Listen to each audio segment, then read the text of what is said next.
Xenoblade est une de mes licences de jeux vidéo préférées, si ce n'est ma préférée. Et ce n'est pas la première fois que j'en parle sur la chaîne. À ce jour, j'ai déjà fait un test sur le premier Xenoblade sur Wii et sur Xenoblade X d'origine sur la Wii U. Sauf que les vidéos ont très mal vieilli et il y a pas mal d'erreurs dans ma critique. Cette fois-ci, avec cette analyse sur la Definitive Edition de Xenoblade X sur Switch, je vais pouvoir analyser et comparer avec la version Vanilla du jeu. Et le tout sur les consoles d'origine, Wii U et Switch, et non sur émulateur comme je l'avais fait à l'époque. Ce qui veut dire que finalement pas mal de mes arguments étaient obsolètes, notamment sur l'optimisation. Donc en plus d'avoir un test sur Xenoblade X Definitive Edition, je vais évidemment faire des comparaisons sur sa précédente version pour voir s'il y a eu un réel plus à ce jeu. Savoir si ce dernier est un portage digne de ce nom.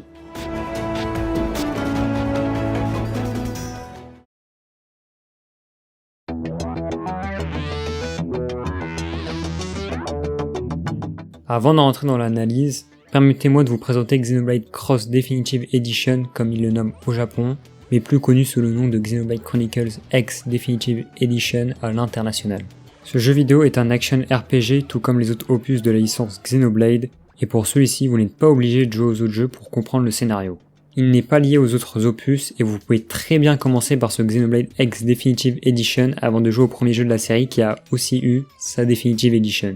Et comme je vous l'ai expliqué au début de la vidéo, il y a eu une première version du jeu sortie sur Wii U en 2015. Et si vous connaissez un peu les ventes exécrables réalisées par Nintendo avec cette console, vous devez savoir que Xenoblade X est un jeu qui est passé sous les radars comme beaucoup d'autres exclus Wii U. Du coup, Nintendo depuis la sortie de la Switch ont eu l'idée de ressortir d'innombrables AAA de la Wii U sur leur dernière console. Tout ça afin de pouvoir faire connaître à beaucoup plus de monde certains classiques qui étaient exclusifs à cette console. Et aujourd'hui, en cette année 2025, c'est enfin au tour de Xenoblade X de faire son comeback. Si vous saviez comment j'ai attendu ce portage. Et pour ceux qui ne connaîtraient pas le synopsis de Xenoblade X, laissez-moi vous le raconter. Pour faire court, Xenoblade X se déroule en 2054. Les habitants de la Terre essayant de quitter leur planète se font attaquer par une horde de vaisseaux extraterrestres. Le nom de la coalition de ces extraterrestres est le Ganglion, avec pour objectif de supprimer l'humanité. Parmi les arches de l'humanité, il en reste une qui a réussi à tenir le coup, et elle se nomme la Grande Blanche. Mais pensant avoir échappé aux assauts du Ganglion, ces derniers ont réussi à les rattraper, les forçant donc à se cracher sur la planète la plus proche du nom de Mira. A la suite de cet imprévu, les débris de la Grande Blanche se sont éparpillés sur toute la planète, que ce soit du loot ou même des survivants tels que vous. Car oui, le personnage jouable n'est pas un personnage avec une histoire ou portant déjà un nom tel que Shulk, Rex et Noah, mais c'est un perso que vous pouvez custom de A à Z. Voilà, maintenant que vous savez ce qu'est un peu plus Xenoblade X, passons au test.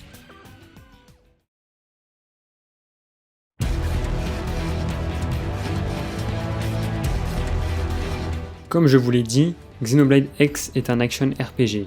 Pour faire très simple, l'action RPG est un genre qui est une variante des RPG tour par tour classiques, mais avec une possibilité de mouvement durant les combats. Quand Xenoblade X est sorti sur Wii U en 2015, il a logiquement repris beaucoup de mécaniques venant de son prédécesseur sorti en 2011 sur Wii. Je vais tenter de vous expliquer celle-ci en essayant d'aller dans les grandes lignes, mais même comme ça ne sera pas évident pour le premier venu. Dans Xenoblade X, vous avez une barre en bas avec tous les arts de votre personnage. Les arts, ce sont les capacités que vous utilisez pendant les combats. Il a les attaques physiques en orange, les attaques à distance en jaune, les bonus en vert et les malus en violet. A chaque fois que vous en utilisez un, vous avez un laps de temps avant que ces dernières se rechargent. Mais nous avons eu un ajout avec cette Definitive Edition qui est très intéressant, c'est qu'en dessous de cette barre d'action, à droite, on a une barre jaune avec le bouton Y juste à côté. Cette barre se nomme le Quick Cooldown et elle indique le nombre d'utilisations supplémentaires d'un art que vous pouvez faire. En effet, pendant qu'un art n'est plus utilisable, vous avez encore la possibilité de le réutiliser si la part du Quick Cooldown est assez remplie. Maintenant, pour compléter les phases de vide qu'il peut y avoir pendant les combats, si vous n'utilisez pas vos arts, bien sûr, il y a quelque chose qu'on retrouve dans chaque Xenoblade, ce sont les auto-attaques. Comme il est dit dans le nom, ce sont des coups qui sortent automatiquement sans que vous touchiez la manette. Les auto-attaques, entre chaque coup, ont un laps de temps différent en fonction des stats de l'arme que vous possédez. Dit comme ça, vous devez vous dire que les auto-attaques sont inutiles vu qu'il y a déjà les arts de base. Et en plus, dans la Definitive Edition, le Quick Cooldown va encore plus donner de l'ombre à ces dernières, mais ce n'est pas du tout le cas. Car chaque coup de vos auto-attaques vont vous faire gagner des PT, ou TP en anglais. Ces PT, points de tension, vous permettront d'utiliser certains arts qui en demandent l'utilisation. Ou alors, quand vous allez atteindre les 3000 PT, vous pouvez activer une mécanique qui se nomme l'Overdrive. L'Overdrive est une mécanique vous permettant d'être dans une phase où tous vos arts ont un cooldown réduit. donc elle se recharge plus vite. On fait également plus de dégâts et les défenses ennemies diminuent. Vous pouvez voir que quand vous activez cette dernière, il y a un compteur au milieu qui s'affiche et qui correspond au nombre de coups que vous avez infligés avec les arts. L'intérêt de l'overdrive est que le temps de rafraîchissement des compétences est diminué et les dégâts sont augmentés avec en supplément la défense de l'ennemi qui est réduite. Mais pour cela, il faut faire grimper le compteur. Au niveau de base, lorsque le compteur est à 0 donc, le temps de rafraîchissement et les dégâts sont similaires à ce qu'on fait d'habitude. Par contre, lorsque le compteur est au maximum, le temps de rafraîchissement des arts est divisé par 5, ce qui en réalité rend le quick cooldown inutile pendant l'overdrive.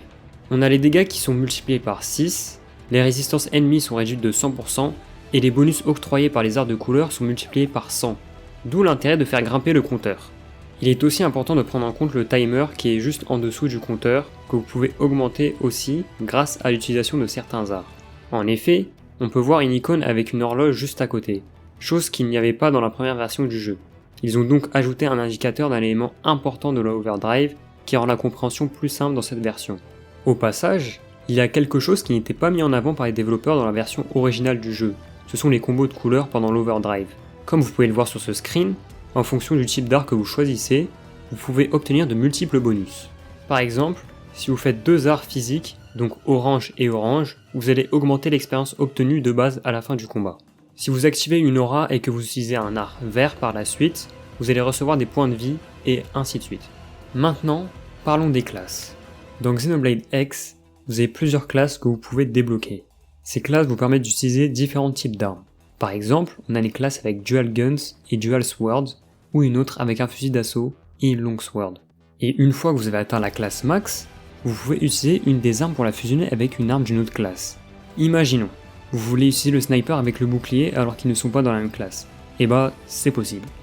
Et la combinaison la plus fumée du jeu est la Longsword plus Dual Guns. Et ceci vous permet d'avoir les arts de chacune des armes.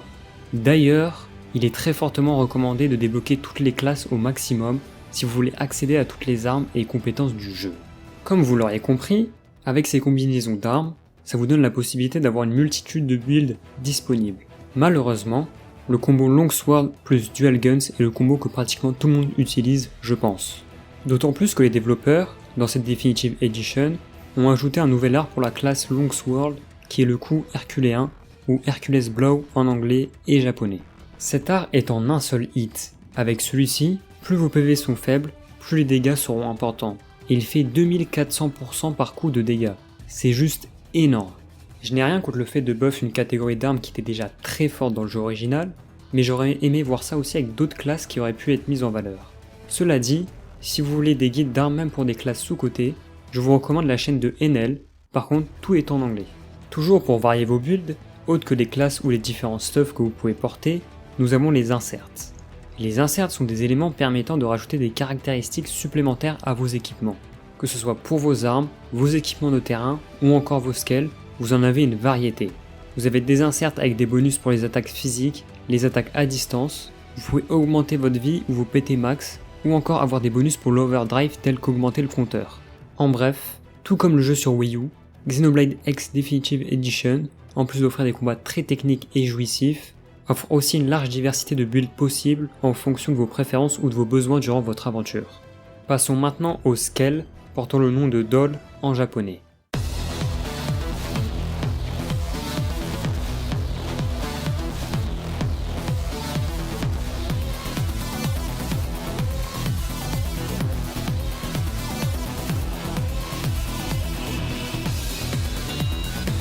Les scales sont les éléments majeurs mis en avant dans ce spin-off de la série des Xenoblade. Il y en a littéralement un sur la cover du jeu. Inspiré des célèbres mechas japonais, tels que nous avons dans Gundam, Gurren Lagann ou Code Geass, ces mechas vous permettront de voyager beaucoup plus simplement et vous offrent la possibilité d'affronter des ennemis aériens. Les scales sont composés de carburant que vous dépensez quand vous utilisez le module de vol, pendant que vous êtes en combat et pendant que vous utilisez des arts. Pour le recharger, il vous faut soit attendre ou alors dépenser du miranium, une ressource importante dans le jeu. Mais on évoquera le cas de celle-ci plus tard dans la vidéo. Pour ce qui est des combats, c'est presque comme quand vous utilisez votre personnage, sauf que la mécanique de Quick Cooldown est disponible qu'après avoir terminé l'épilogue. Vous avez aussi l'Overdrive qui est disponible, et une option supplémentaire qui est l'Instant Cockpit. L'Instant Cockpit arrive de manière aléatoire après avoir utilisé un art, et après ça, tous vos autres arts se rechargent d'un seul coup. Vous le remarquerez notamment quand le jeu affiche une POV de votre personnage dans le cockpit du Scale, avec marqué au-dessus Instant Cockpit. Pour revenir sur le gameplay global, les combats peuvent paraître plutôt ennuyeux durant le début du jeu, mais ça c'est vraiment pour les premiers combats. En effet, vous allez très rapidement avoir une surcharge d'informations à bien analyser car sinon vous risquez de passer à côté d'un élément capital. Et si vous passez à côté d'informations essentielles, vous allez avancer lentement dans l'histoire car vous risquez de très mal jouer. Donc certes, le fait qu'il y ait beaucoup de choses à digérer à la fois peut paraître fatigant, mais au moins nous sommes très loin d'un gameplay simpliste sans aucune profondeur. Et mieux vaut ça qu'un système où on vous explique uniquement le gameplay dans les grandes lignes avec plein d'infos cachées comme il peut y avoir dans d'autres Xenoblade. D'autant plus que l'obtention de l'Overdrive se fait à partir du chapitre 5, donc ça vous laisse largement le temps de comprendre les mécaniques de base. A préciser aussi que dans cette Definitive Edition, vous avez un onglet avec toutes les explications des mécaniques, et parfois le jeu vous balance même des rappels. Alors qu'avant vous deviez aller dans le mode d'emploi du jeu pour regarder et comprendre les mécaniques via un raccourci tout petit dans le menu. Et puis ce n'est pas parce que vous n'êtes pas le meilleur joueur de l'histoire dès que vous jouez au jeu pour la première fois que le gameplay est mauvais. Je dirais que la compréhension des mécaniques est pour moi la grande difficulté du jeu, si on se base uniquement sur le story mode bien sûr. Donc je ne prends pas en compte les autres quêtes secondaires ou boss qu'on peut retrouver sur la map. Et du coup, je peux comprendre que des gens galèrent. Même moi j'ai eu du mal au début quand j'ai joué à la version Wii U. Mais une fois que tu as déjà fait le jeu de base et que tu connais les builds les plus optis, tu roules littéralement sur les boss et l'aventure principale. Pour vous dire, je suis arrivé au crédit de fin une semaine après la sortie, tout ça en 38 heures de jeu seulement. Et pendant l'épilogue, j'ai one-shot pratiquement tous les mobs et le boss final avec l'Ares 90. Bref, pour cette partie, j'ai vraiment essayé d'expliquer l'essentiel sans trop rentrer dans certains détails. La compréhension du gameplay de Xenoblade X n'est pas forcément à la portée du premier venu, et j'espère que j'ai réussi mon rôle d'intermédiaire tout en vous expliquant ce qui est bien et ce qui ne va pas avec le gameplay.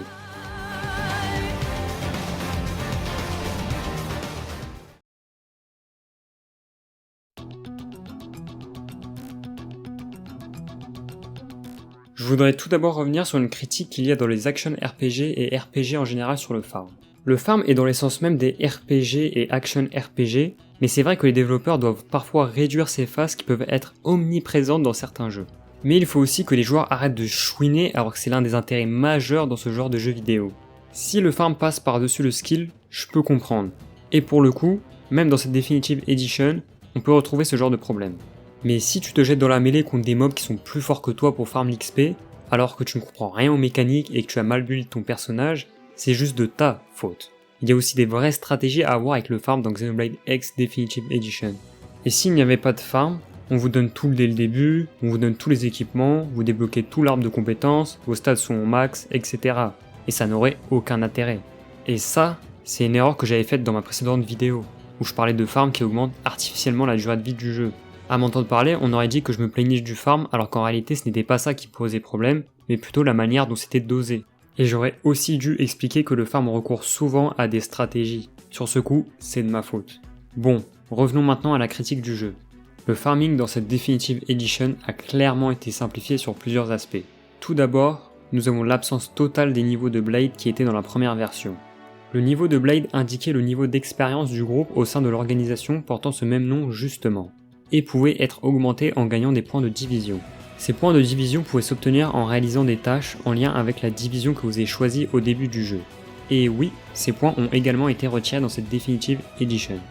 L'augmentation du niveau de Blade permettait alors de débloquer davantage de missions de base et d'augmenter le nombre maximum de tickets de récompense que le groupe peut avoir. Des tickets très utiles pour acheter certains matériaux. De plus, vous devez parler à un NPC du nom d'Eleonora pour débloquer de nouvelles fonctions de personnalisation pour la caserne du Blade et augmenter son niveau de compétence en archéologie, biologie ou mécanique, ce qui vous permet d'accéder à davantage de loot sur la map et de sites Frontier Nav. Frontier Nav qui est une fonctionnalité accessible via votre map, elle est super importante car c'est là où vous allez pouvoir changer les sondes que vous avez installées durant votre aventure, et ceci vous permettra d'obtenir des crédits et surtout du Miranium. Le Miranium qui est une ressource utilisable pour investir dans les usines du jeu, qui amélioreront et vous proposeront de nouveaux équipements dans la boutique. Mais aussi, le Miranium sert à acheter certains items spéciaux si vous avez les ressources nécessaires. Ou encore, à ajouter des emplacements d'inserts à vos équipements en allant dans le magasin de L. Bon, il y a beaucoup d'explications, c'est vrai. Mais ce qu'il faut savoir, c'est que dans le jeu de base, si votre niveau Blade n'était pas assez élevé, vous ne pouviez pas ouvrir beaucoup de loot éparpillé dans toute la map, ou alors vous étiez limité sur le nombre de Miranium que vous pouvez obtenir. Maintenant, il vous faut avoir certaines compétences pour ouvrir ces loots, ce qui demande beaucoup moins de temps pour les obtenir que de farm les levels du Blade. Et même dans le jeu original, après avoir terminé l'histoire principale, à chaque fois que vous voyez du loot, vous n'étiez pas certain de pouvoir l'ouvrir tellement il fallait farm les niveaux. Maintenant, on a largement moins ce stop qui nous empêchait de récupérer pas mal d'équipements sur Mira. Et dans la série des Xenoblade, on sent qu'ils ont essayé de diminuer le farm qui allonge artificiellement la durée de vie du jeu. A partir de Xenoblade 2, on a eu le système d'XP bonus qu'on pouvait récupérer en allant dormir dans des auberges. Puis le même système dans Xenoblade 3 avec les feux de camp.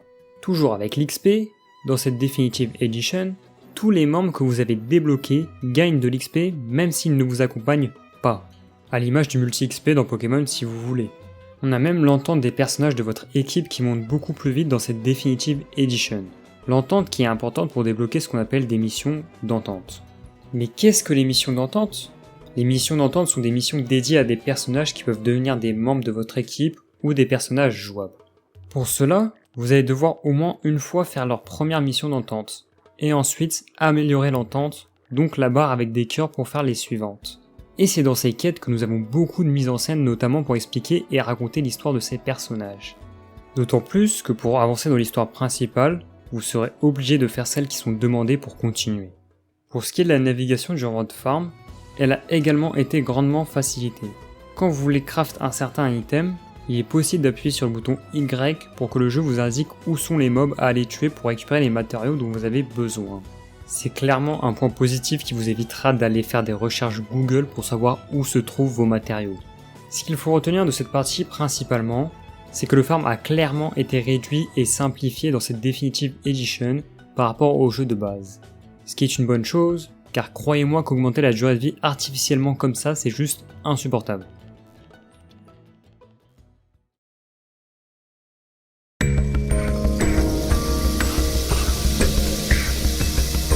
Pour ce qui est de l'exploration sur la map gigantesque et impressionnante qu'est Mira, le jeu vous offre une variété de décors et de paysages. Ces derniers sont répartis sur 5 régions, avec chacune sa spécificité. Primordiac est la première région que vous visitez dans le jeu. Elle possède beaucoup de verdure et de rochers. Celle-ci permet d'introduire les premières mécaniques et le scénario. Ensuite, nous avons Noctilum dans lequel on peut voir des plantes et des fleurs de différentes tailles de partout. Cette région est beaucoup plus sauvage que les autres. Oblivia qui est une région désertique avec des hautes températures pouvant vous retirer des points de vie. On y retrouve un grand anneau en plein milieu comme si c'était un vaisseau abandonné. Ce n'est pas forcément un élément important, même si vous allez voir des explications sur cet anneau dans une quête d'entente avec un nouveau personnage du nom de Nail, personnage dont vous connaissez déjà le design à travers l'artbook Xenoblade X The Secret File sorti en 2015. Après, nous avons Sylvalum qui est une région composée de sable blanc. Et non, ce n'est pas de la neige comme on pourrait le penser. Dans cette dernière, on peut y voir des arbres avec au bout des formes sphériques très lumineuses. En parlant de sphères, nous en avons une qui est énorme et qu'on peut voir à travers d'autres régions. Et pour terminer, il y a Koldros, qui est une région rocheuse avec de la lave répandue partout. Il peut parfois y avoir des éruptions, et donc les résidus de ce dernier peuvent vous faire perdre de la vie. En plus d'environnements variés, la map de Xenoblade X risque toujours de vous surprendre avec de nombreux passages secrets qu'on peut trouver juste en se baladant, ou même en faisant totalement autre chose à la base.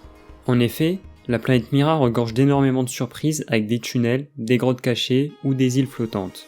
Pour explorer convenablement, on doit également prendre en compte les différents moyens de navigation, car avec la marche vous ne pourrez pas aller sur des montagnes ou îles flottantes par exemple.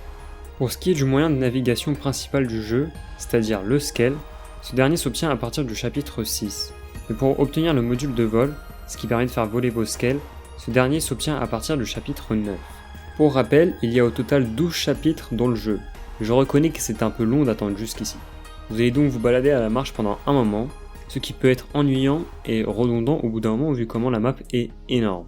Mais je pense que cet effet est une impatience qui peut être créée chez les joueurs. C'est sûr, quand tu mets un mecha trop stylé sur la cover, faut s'attendre à ce que les joueurs veulent vite monter dedans. En parlant du moyen de navigation que sont les scales, on en a un nouveau du nom de Jaruzvelg, je crois que c'est comme ça qu'on prononce. Le Jaruzvelg offre la possibilité d'avoir un mode navigation. Comme il est dit dans le nom, ce dernier vous permet de vous balader sans aucun souci. Dans ce mode navigation, vous pouvez avoir une POV à l'intérieur de votre cockpit en appuyant sur le bouton haut du D-pad, ce qui peut permettre d'admirer les paysages de Mira d'un autre angle. Ce que j'avais aimé dans un GTA V par exemple, c'était le fait qu'on puisse se balader avec la voiture et que la conduite était facilement maniable tout en étant fluide.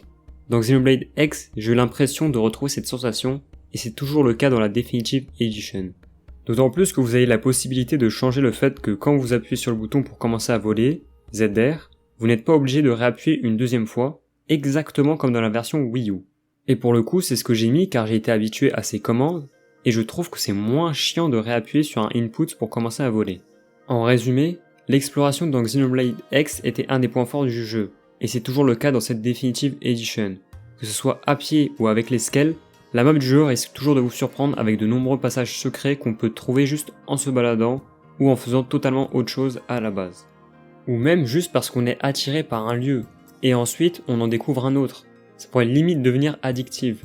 Et en effet, la planète Mira est composée d'énormément de surprises et ça vaut le coup qu'elle soit explorée. Je tiens à rappeler que cette map est beaucoup plus grande que celle qu'il y a dans Red Dead Redemption 2, le tout sorti sur Switch, et encore avant en 2015 sur la Wii U. On est clairement sur une optimisation très bonne pour faire générer cette dernière sur des consoles comme ça. Et en parlant de ça, c'est parfait pour transitionner vers la partie suivante.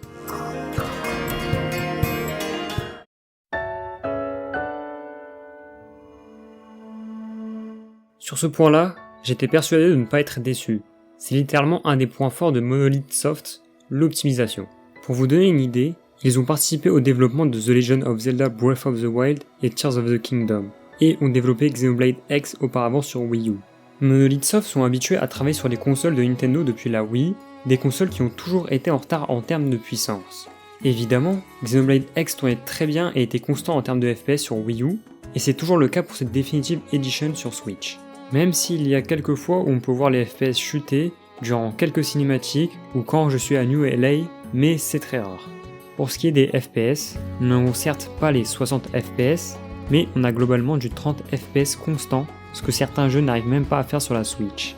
D'ailleurs, on a découvert que le jeu pouvait activer l'option 60 FPS dans les données, et peut-être que cette dernière sera pour la version Switch 2. J'aime beaucoup Xenoblade Cross, mais bon, je n'irai pas jusqu'à mettre 470€ pour toi, faut pas déconner, hein. Enfin bref, revenons au test. Pour ce qui est du clipping, donc de la distance d'affichage, cela peut varier. C'est-à-dire que soit j'arrive à apercevoir des mobs au loin, soit ils apparaissaient devant moi. J'ai envie de dire que c'est du 50-50 et que ça ne change pas vraiment de la version Wii U. Autre amélioration par rapport au jeu original justement, c'est au niveau des chargements qui sont beaucoup plus rapides dans cette Definitive Edition. Et ça, c'est cool. Voici une vidéo comparative comme vous pouvez le voir où le temps de chargement de la Definitive Edition met une drill à celle de la version Wii U. Encore heureux j'ai envie de dire. En résumé, Xenoblade Chronicles X Definitive Edition est, je pense, le jeu le plus abouti techniquement sur Nintendo Switch. Je peux clairement le dire sans aucune gêne et passer à la prochaine partie.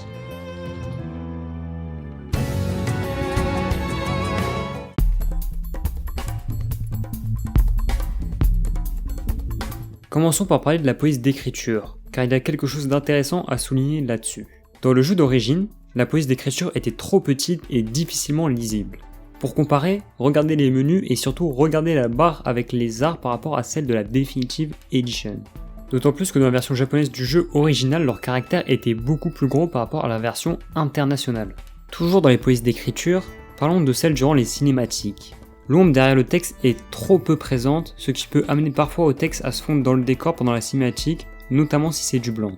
Au passage, c'est exactement la même que celle dans Xenoblade Definitive Edition.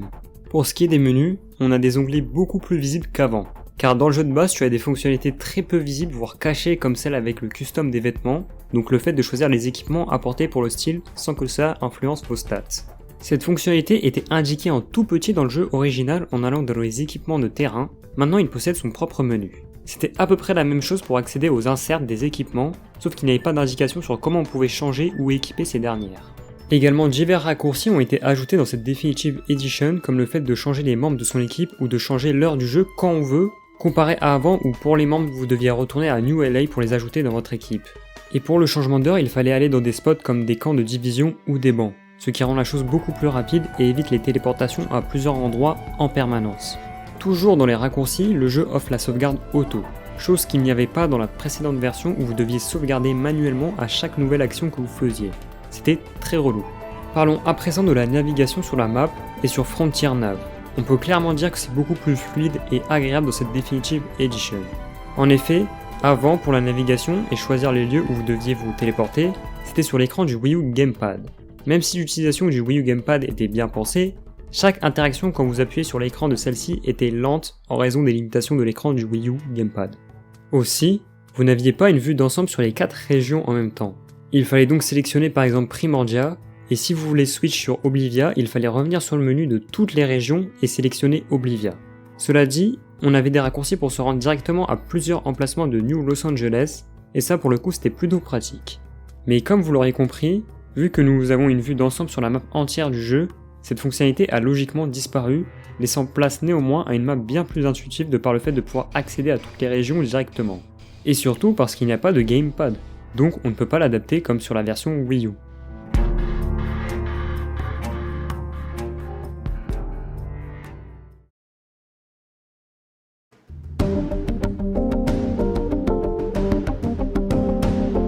Si vous connaissez la direction artistique du premier Xenoblade X, vous avez remarqué qu'avec la Definitive Edition, il y a eu de gros changements. Ce qu'on remarque en premier, ce sont les yeux et la texture des cheveux. Pour les yeux, je trouve que les pupilles sont beaucoup plus claires que dans la version précédente. Dans le jeu de base, je ne sais pas trop comment l'expliquer, mais les yeux des personnages donnaient un côté un peu flippant, notamment pour Lyn. Sérieusement, on aurait dit une poupée d'un film d'horreur. Pour les cheveux, ils ont décidé de les rendre plus compacts et on a moins de mèches qui partent dans tous les sens. On peut le remarquer avec Elma si vous voulez un exemple. Je pense que la direction artistique choisie pour cette Definitive Edition est beaucoup plus abordable pour pas mal de personnes grâce à ces modèles 3D. Et dans mon cas, je préfère celle de cette version. En effet, la direction artistique globale était plutôt sombre ou alors l'éclairage faisait vraiment acte de présence à certains moments. Ce sombre donnait un côté science-fiction à l'univers, mais dans cette Definitive Edition, les couleurs ressortent plus, ce qui permet de mettre en avant les décors et les paysages des régions. Parlons à présent des OST composées par Hiroyuki Sawano qui sont magistrales. Ma préférée est je pense celle de Sylvalum, Durant la nuit.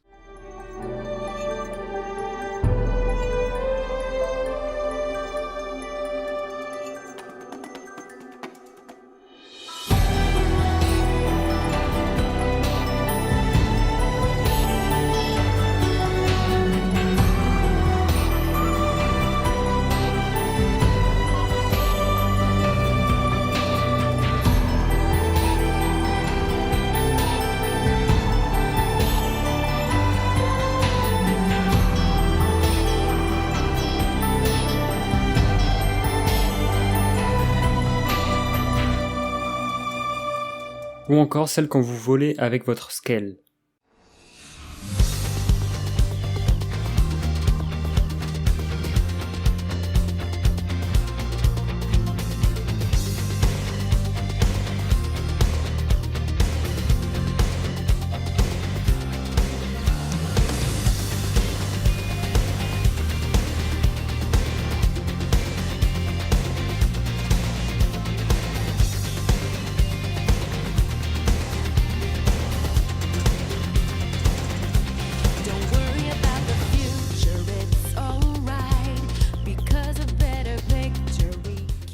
Au passage, vous avez la possibilité de choisir la version que vous voulez entre celle du jeu original, celle sans les lyrics, ou ne pas décider d'en mettre du tout. Comme remix, nous avons aussi The Cave We've Lost, donc l'OST du boss final, et nous avons de nouveaux OST toujours composés par Hiroyuki Sawano pour l'épilogue, mais je ne vais pas vous les montrer tout de suite car je garde ça pour la partie sur l'épilogue justement. D'ailleurs, je ne sais pas si vous avez remarqué, mais dans cette vidéo, je n'ai utilisé que des sons provenant de la soundtrack du jeu tellement il y a de choix. En effet, vous avez une variété de sons, et celles qui se démarquent sont notamment celles des régions du jeu. Pour Oblivia, vous allez avoir des musiques orientales avec la présence d'un vaste désert qui pourrait faire penser au pays du Golfe. Pour Primordia et Noctilum, vous trouverez plutôt des musiques bestiales car ce sont les régions qui sont les plus sauvages, et c'est là que la faune et la flore sont le plus présentes. Ou encore à Sylvanum, où vous allez entendre des musiques plutôt féeriques liées au fait que cette région sort de ce qui peut paraître de l'ordinaire pour des terriens. J'ai remarqué que beaucoup d'amateurs d'anime ou de jeux vidéo ont déjà reproché que les OST par Hiroyuki Sawano sont souvent la même chose. Ce que je trouve un peu réel parfois, mais pour Xenoblade Cross c'est vraiment un des projets pour moi où il s'est le plus démarqué. Avant de terminer cette partie, abordons le cas des menus. Les menus ont une direction artistique très cohérente avec le reste du lore. Celle-ci dégage un aspect cybernétique ou techno-futuriste, avec une interface possédant des couleurs froides comme le bleu, noir ou gris. Cette dernière match très bien avec les appareils que les personnages utilisent dans les cinématiques pour l'utilisation de Frontier Nav, pour contacter quelqu'un ou tout simplement qu'on peut retrouver sur des tableaux de bord à New LA. Pour récapituler, la direction artistique de Xenoblade Cross est plutôt cohérente avec son lore et les choix qu'ils ont apportés vis-à-vis de cette dernière pour la Definitive Edition glorifient encore plus le jeu.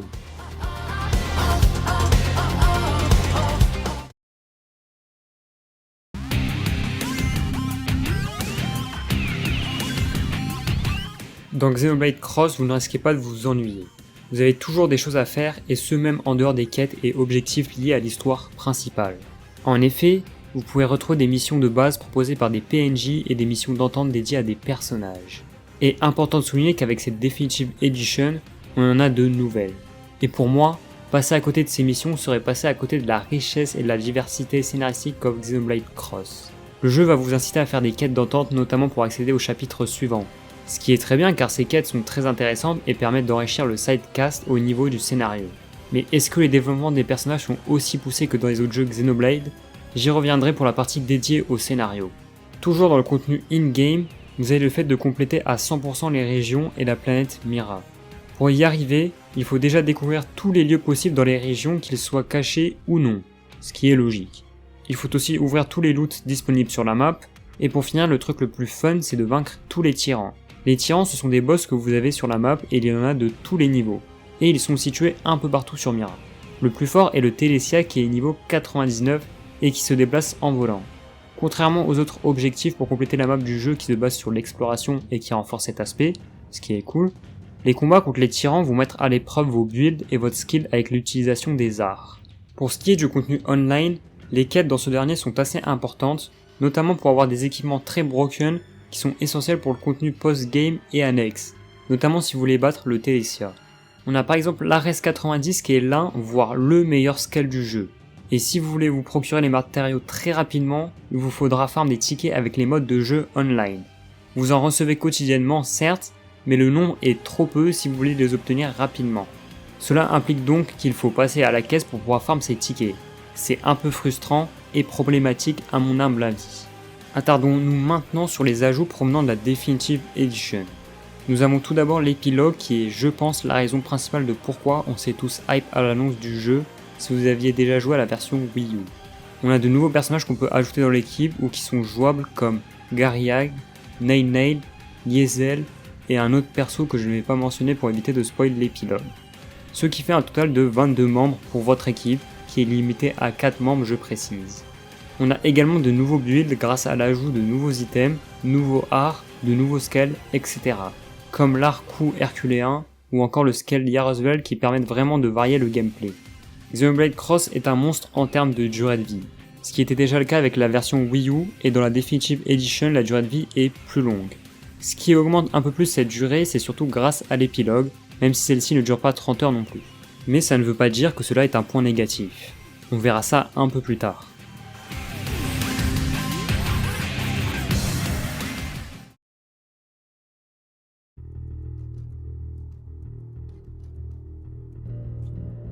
Dans les parties qui vont suivre, donc celle sur l'histoire et celle sur l'épilogue, je vais évidemment spoil sans aucune gêne. Donc si vous voulez découvrir tout ça par vous-même, je vous incite à ne pas regarder. Maintenant commençons l'analyse du scénario. Xenoblade Cross au premier abord traite des thématiques différentes des autres opus. Il crée une proximité avec notre univers en nous parlant de l'humain et de la planète Terre. Bon, il y a aussi ce qu'on appelle des hommes dans le premier Xenoblade, mais t'as compris ce que je voulais dire, notamment avec la planète Terre. Même si Xenoblade Cross se rapproche plus d'un film de science-fiction que d'un Xenoblade, j'ai quand même passé un très bon moment devant cette histoire. On a constamment des rebondissements, des révélations, et c'est vraiment ce qui m'a fait tenir jusqu'au bout du jeu. Bon, pour la Definitive Edition, j'ai pas eu ce truc, j'ai juste rush tout en profitant encore des cinématiques avec cette nouvelle direction artistique. Logique, j'avais fait le jeu sur Wii U. Bref, quand vous commencez à créer votre partie, et après qu'on vous ait raconté le synopsis et que vous ayez créé votre personnage, vous vous retrouvez dans une capsule qui est ouverte par la protagoniste de Xenoblade Cross, nommée Elma. Elle est colonelle du Blade. Le Blade est une organisation privée formée à partir des forces de la Coalition, qui a été créée pour soutenir le gouvernement provisoire de New Los Angeles. Parmi cette organisation, on retrouve 8 divisions que vous pouvez choisir au début du jeu avec chacune des types de tâches à accomplir. Et Elma est membre des Reclaimers. Les Reclaimers ont pour but de retrouver des morceaux de la Grande Blanche et divers autres équipements. Qui dit morceaux de la Grande Blanche, dit aussi des capsules avec des survivants. C'est pour ça qu'elles se retrouvent juste devant vous. Et comme votre personnage est vous-même, les scénaristes, pour l'introduire, lui ont fait perdre sa mémoire. Comme ça, pas besoin que les autres personnages nous posent des questions sur notre propre histoire, ce qui est logique. Peu après les présentations, vous vous retrouverez dans la ville où abrite le restant de l'humanité. Cette ville porte le nom de New Los Angeles, qu'on peut raccourcir en NLA, ce qui va vous amener à rencontrer plusieurs membres du Blade que vous allez pouvoir recruter, dont une qui sera importante et qui vous accompagnera durant toute l'histoire principale.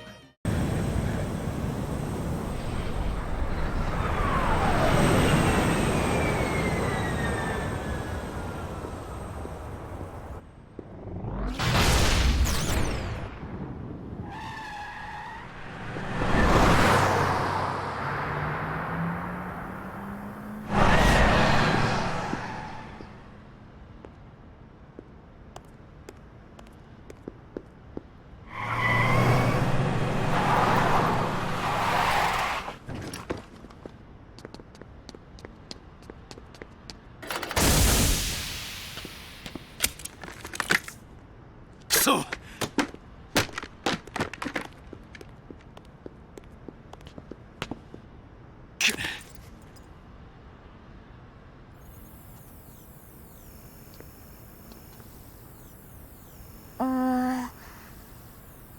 だからなんでコックピットの中に排気炎が入ってくるんだよ。ダクト周りなんかおかしくないか？そんなはずはないんですけど。給排気バイパスが逆に繋がってる。もう誰こんなことしたの？誰って、最後に見たメカニックお前さんだぜ。何か失敗？珍しいわね。でもパイロットが頑丈なダグでよかったじゃない、リン。エルマさん、おかえりなさい。エルマさん、この人ってもしかして。すっごーい。私リンリーク、13歳。ブレイドでメカニックなんかをやってます。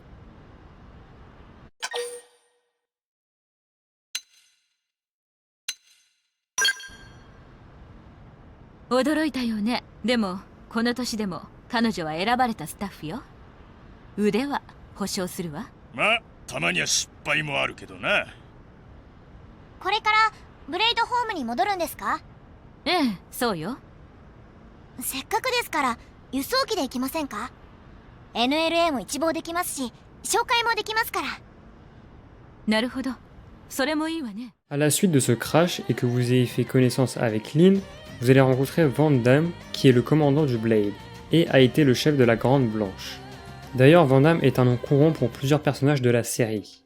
On a tout d'abord eu dans le premier Xenoblade Vanguard, qui porte le nom de Van Damme dans la version japonaise.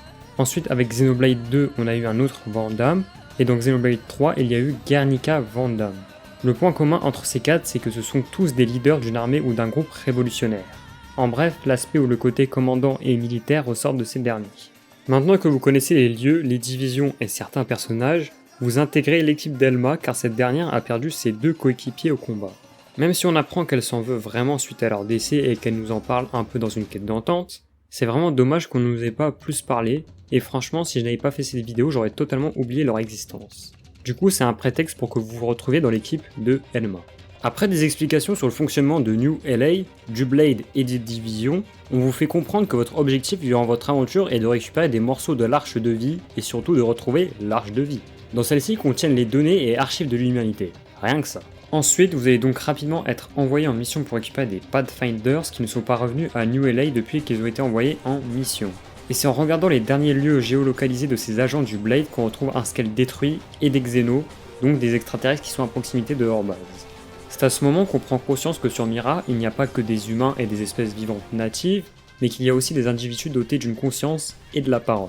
Ce qui est étonnant, c'est que ces individus savent que vous venez de la planète Terre. Malgré que Elma montre que l'humanité vient en paix et qu'elle veut éviter tout conflit, malheureusement ces Xénos maintiennent les hostilités et restent dans l'objectif de vous éliminer. Après ce combat, Elma espère toujours pouvoir négocier. C'est en vous infiltrant par la suite dans la base de ces Xénos que vous retrouverez les membres du Blade que vous recherchiez. Mais ils sont tous morts. Car à côté se tient le dirigeant de ces Xénos que vous avez vus, lui et ses sbires ont massacré vos camarades sans aucune pitié. Malgré ce contexte, Elma continue toujours d'être passive et de proposer des négociations. Vous remarquerez que ce personnage va rarement se laisser emporter par ses émotions et va toujours prendre les bonnes décisions et être rationnel. Ce n'est pas quelqu'un de froid non plus, elle s'intéresse aux autres et essaye de les comprendre. Mais elle va toujours vouloir prendre les décisions les plus stratégiques et ne sera jamais biaisée. Après avoir vaincu ces Xenos sans réponse sur le pourquoi ils vous chassent, vous entendez une voix provenant d'une caisse juste à côté.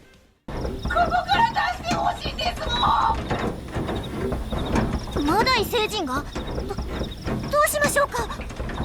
注意してリン。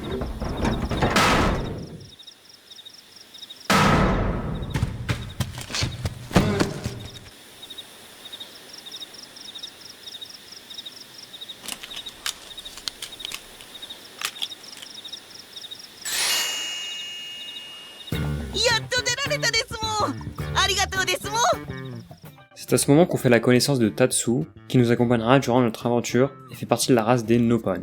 Les Nopon sont une race récurrente présente dans chacun des jeux de la série Xenoblade. Morphologiquement, ce sont des créatures de petite taille, à la forme ovale couverte de fourrure et de plumes. Leurs visages sont petits et leurs bras et jambes sont courts. Ils ont de longues oreilles préhensile en forme d'ailes qui leur permettent de planer légèrement.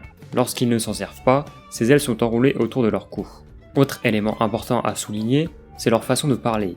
Ils parlent en phrases courtes, parlent d'eux-mêmes à la troisième personne et ajoutent très souvent le suffixe pon à des noms communs. Tatsu est un personnage qui apportera une touche d'humour à plusieurs moments dans votre aventure. Entre le fait qu'il se surestime en disant que c'est lui qui fait tout durant une mission alors qu'il n'a rien fait, ou encore quand il dit que c'est lui le supérieur de l'équipe qu'il nomme à son nom. On a aussi le running gag de Lin qui confond Tatsu avec une pomme de terre, donc avec un ingrédient. À chaque début de chapitre, vous avez la possibilité de choisir quel plat Lin va préparer. Ça n'a aucun impact ou quoi, mais ça va amener à une cinématique où Lin fait plusieurs fois peur à Tatsu en lui faisant croire que ce dernier va servir d'ingrédient. いいのよ、気にしないで。リンさん優しいですもん。やっぱりタツのことが可愛いんですもん。もちろん。さ、オーブン温めておくから、タツは冷蔵庫に入ってね。も？なんで冷蔵庫ですもん？ヨーグルト拭かなくていいんですもん。だってちょうどいいじゃない。今夜はタンドリーチキンにしようと思って。タツは鶏肉じゃないですもん。食材じゃないですもん。ごめん、間違えちゃった。わざとですもん。絶対わざとですもん。 Et on a ça à chaque début de nouveau chapitre. Je vous avoue que c'est un peu redondant, mais cela n'a pas impacté ma vision vis-à-vis du scénario. En bref, Tatsu est un personnage que certains pourront trouver chiant, mais qui permet de faire la transition avec des moments marrants. Même s'il est important de préciser que ce n'est pas forcément toujours le cas, et qu'il a notamment une relation amicale très forte avec Lin. En parlant de Lin, faisons une analyse de cette dernière. Lin Li-Ku est une fille âgée de 13 ans, elle est mécanicienne du Blade et aime notamment s'occuper des Scales. Elle a perdu ses parents juste avant qu'ils quittent la Terre dans un accident lors d'une mauvaise manip de mécano. C'est notamment avec cet événement tragique que Lin a fini par s'attacher aux Scales et qu'elle s'est autant investie sur le projet du module de vol pour les Scales, car ses parents travaillaient dessus. Et c'est aussi grâce à son histoire que Lin a dû devenir indépendante et a appris à se débrouiller toute seule comme une adulte, ce qui peut expliquer la grande maturité de Lin au cours de l'histoire. Ça se remarque notamment dans ses dialogues, ses prises de décision et son courage. Même si des fois on peut la voir se marier avec Tatsu, mais je ne vois pas en quoi cela la rend immature. Lin est donc un personnage intéressant qui a un bon développement. Si je continue sur les analyses des personnages secondaires, j'en aurai pour des heures. C'est pour ça que je vous recommande fortement de faire les missions d'entente si vous jouez au jeu. Car comme je l'ai dit dans les précédentes parties, les missions d'entente renforcent le développement du sidecast. Parce que malheureusement, des fois on nous raconte peu de choses sur ces personnages dans le mode histoire, on a même certains qui n'ont aucun développement. Surtout pour ce qui est du cas de Riz et Dagan du Ganglion. Ces derniers ont l'air d'avoir une relation forte et d'être attachés l'un à l'autre, mais ils ne vont pas faire long feu. On les affronte 2 fois avant qu'ils ne disparaissent à tout jamais. Riz est juste un personnage impulsif et Dagan est celui qui essaye de la calmer. Et c'est tout. Pareil pour Luxar, l'antagoniste principal durant l'histoire. Ces personnages c'est le néant et c'est triste pour des antagonistes qu'il n'y a rien à raconter. Il veut juste détruire l'humanité. Et le seul point positif c'est que ces derniers permettent aux protagonistes de développer des sujets de réflexion sur le pourquoi du comment ils veulent à tout prix les supprimer. Pourquoi ils sont obstinés à atteindre cet objectif. Mais on aura bien évidemment une réponse à la fin. Pour ce qui est de notre personnage et de son impact, le jeu nous laisse globalement faire le choix de nos réponses durant les dialogues, même si cela a peu d'influence sur les événements. Il y a juste un moment durant le chapitre 11 après le combat contre Lao, où Elma va tirer sur celui-ci, sauf que Lin s'interpose. Et votre personnage fait la même, sans même que le jeu vous consulte. Après c'est une réaction que j'aurais pu avoir moi aussi, mais ça ne m'étonnerait pas que beaucoup de joueurs auraient refusé. Globalement, votre personnage a un impact durant l'aventure grâce au travail d'équipe et à l'apport que vous avez eu pendant les combats. Maintenant que j'ai instauré les bases du lore et analysé les personnages, abordons les révélations et les rebondissements pendant l'aventure. Tout d'abord parlons de la grosse première révélation liée au miméosome. Vous allez apprendre plus tard en protégeant Tatsu que votre corps est un miméosome, donc un corps artificiel nous permettant d'avoir notre apparence humaine. Mais le Blade évite de révéler ça au reste de la population pour tout simplement éviter une panique générale. Ce miméosome permet de justifier dans le lore le fait que vos personnages ont des capacités comme l'overdrive ou que des humains ont pu naviguer 2 ans dans l'espace. Mais un autre élément important à souligner, c'est le fait que le pourcentage affiché tout en haut de la tour Blade à New LA correspond à la batterie de l'arche de vie. Donc là où se trouvent vos corps. Donc si elle est à 0%, tout est foutu et l'humanité disparaîtra. En bref, une assez grosse révélation qui permet de justifier des éléments du lore et de rajouter encore plus de tension aux événements et d'enrichir les explications de fin. Durant votre aventure, Elma et les autres membres du Blade ont remarqué quelque chose de très étrange. À chaque fois qu'une partie de l'arche de vie vient d'être localisée par le Blade, instantanément des membres du ganglion apparaissent pour les détruire. Il y a un moment aussi où le ganglion s'acharne pour obtenir un mecha du nom de Vita, que vous, Elma et Lynn vous arrivez à récupérer avant eux. Après ça, il est rangé dans un hangar, et bizarrement durant l'attaque du ganglion à New LA, ils connaissent exactement la position de où il est rangé. Je ne vais pas passer par 4 chemins, mais il y a une taupe au sein du Blade. Et le suspect numéro 1 est Lao, un des personnages secondaires du jeu. Pourquoi lui ? Déjà, il n'arrête pas de laisser en plan ses coéquipiers durant une mission. C'est d'ailleurs le scénario d'une mission d'entente obligatoire et on apprend que ce n'est pas la première fois qu'il le fait. Ensuite, durant une mission, il a donné à Elma et nous des coordonnées qui s'avèrent être une embuscade par des membres du ganglion. Plus tard, sa trahison est confirmée lorsqu'il vole un RS-90 et s'enfuit avec la clé de l'arche de vie. C'est pendant votre affrontement contre ce dernier que vous comprenez la raison de pourquoi il fait cela. Pour le cas de Lao, sa trahison est cohérente. Et pour moi, le jeu fait l'effort de traiter les divergences que peut amener un voyage à travers la galaxie pour préserver l'humanité. En effet, même si la Grande Blanche est un moyen de préservation de l'humanité, cette dernière n'a pu que conserver 20 millions d'individus sur 10 milliards. C'est pas mal, mais on est loin des 10 milliards qui devaient être sauvés. Et les autres humains sont soit restés sur Terre, soit se sont fait sauter à travers les vaisseaux suite à l'attaque du ganglion.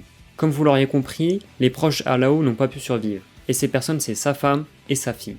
C'est à ce moment qu'on connaît la raison de sa trahison et de sa vengeance. Il ne comprend pas pourquoi des gens qui sont juste riches ou qui ont une certaine influence politique soient prioritaires pour monter à bord de la Grande Blanche, alors que des habitants de la planète Terre innocents doivent rester ici et ne peuvent juste rien faire. D'ailleurs, je me demande comment vous auriez réagi à la place de Lao dans cette situation. Est-ce que vous auriez continué de vous battre pour sauver le restant de l'humanité, ou alors vous auriez eu la haine comme lui et vous vous seriez vengé, même si le vrai fautif est le ganglion. Après ces événements, nous arrivons à la fin du jeu où vous avez localisé l'arche de vie. On peut y voir le ganglion qui essaye de percer un énorme bouclier protégeant cette dernière. Vous réussissez à vous introduire dans l'arche de vie grâce à la clé obtenue auparavant, mais Luxar, l'antagoniste majeur du jeu et dirigeant du ganglion, parvient également à briser le bouclier grâce au Vita. C'est donc à ce moment que vous allez l'affronter.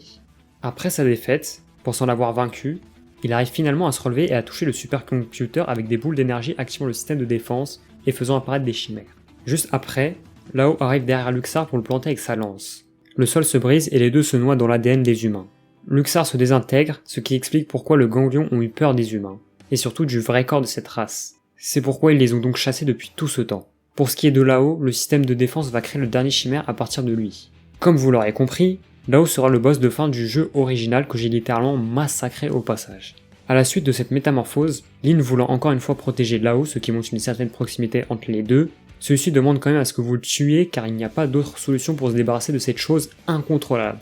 À la suite de ce combat intense, nous avons une autre révélation.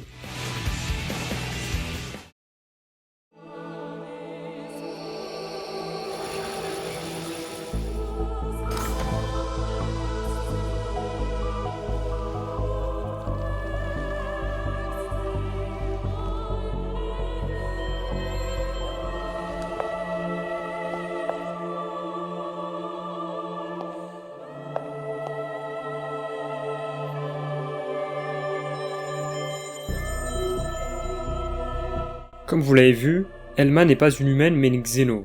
Franchement sur ce coup c'était plutôt surprenant même s'il y avait des indices tout au long du jeu. Ils étaient plutôt subtils.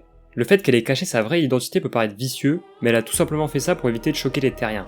Même si au vu de comment elle a sauvé l'humanité, il y a très peu de chances qu'on la déteste. Car en effet on apprend que c'est elle qui a annoncé aux terriens que le ganglion et compagnie allaient arriver, qui a ramené de nouvelles technologies comme l'escale ou les miméosomes, et qui a trouvé aussi moyen de conserver des corps humains.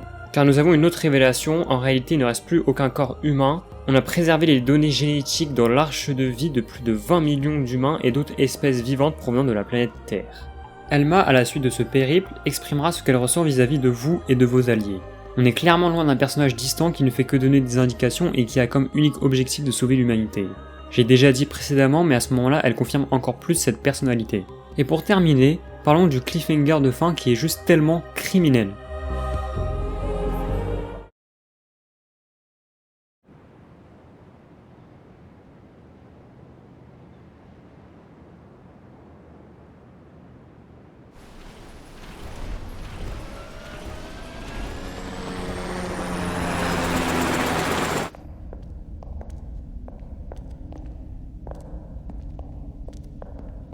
これは先の戦闘による破壊じゃない。もっと以前のミラ落着時の破損だわ。確かにかなり損傷が激しいな。外からでは全く分からなかったが。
ナギ、これよりデータベースの中へと入るわ。くれぐれも注意してくれ。我々の命の源だからな。了解。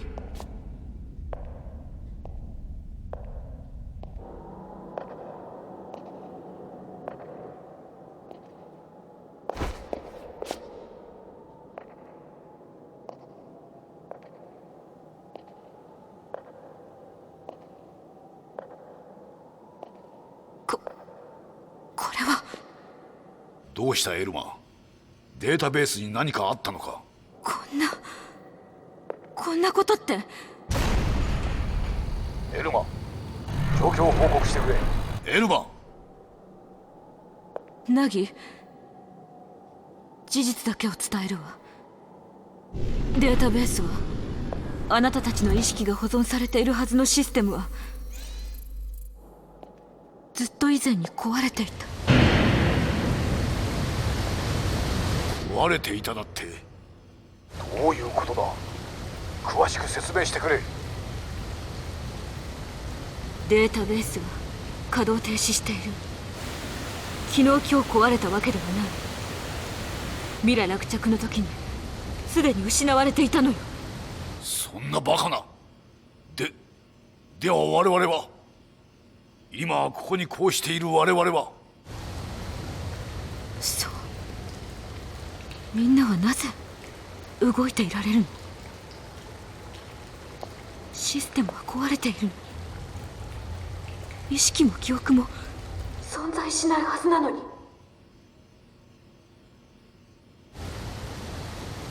何かあるというの？この星に。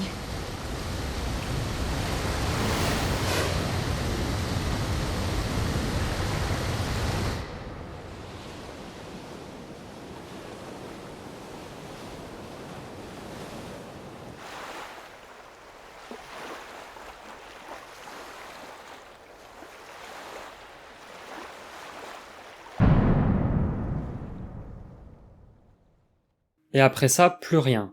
Ils nous ont laissé sans aucune réponse de pourquoi l'arche de vie est inondée et détruite, ce qui vient à se demander pourquoi nous sommes encore en vie. et aussi qui est ce personnage à la fin qui est avec Lao, et pourquoi Lao n'est pas mort. Comme vous pouvez le voir, il y avait tellement de questions sans réponse dans l'histoire de Xenoblade Cross pendant 10 ans à cause du manque de temps qu'il y avait pour sortir le jeu. On a donc attendu la sortie de la Definitive Edition, dans laquelle on a enfin eu ces réponses à travers l'épilogue qu'on va analyser dans la partie suivante. Mais d'abord faisons la conclusion du scénario de base. Xenoblade Cross est un jeu qui a de grandes qualités scénaristiques capables de faire tenir le joueur jusqu'au bout même s'il n'apprécie pas le genre qu'est le JRPG. Le scénario fait ça notamment avec de nombreux cliffhangers légitimes et intéressants à analyser tout au cours de l'aventure. Les thématiques abordées dans ce Xenoblade Cross sont liées à la survie, la solidarité et la confiance au sein d'une communauté.